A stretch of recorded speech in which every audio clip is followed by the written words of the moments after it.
Subscribe करें और दबाएं बेल आइकन ताकि कोई खबर रह न जाए। और नाज़रीन, यहाँ पर आपको अफसोसनाक खबर से आगाह करें। कराची के इलाके बल्दिया टाउन में डाकू खतून से शेरख्वार बच्ची को छीन कर फरार हो गए।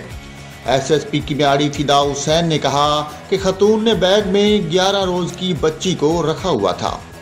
SSP के मुताबिक खतून ने पुलिस को बताया कि बच्ची बीमार थी, उसे सर्दी से बचाने के लिए बैग में रखा था। फिदा हुसैन ने मजीद कहा कि खतून बैग के साथ बस से उतरी तो नामालूम अफराद उसका बैग छीन कर फरार हो गए। उन्होंने ये भी कहा कि वाकया की जगह के करीब CCTV फुटेजेस भी देखी जा रही हैं, जबकि मजीद तहकीकात भी जारी हैं। SSP की म्यारी का कहना था कि वाकया दोपहर 1:30 बजे के दरमियान पेश आया।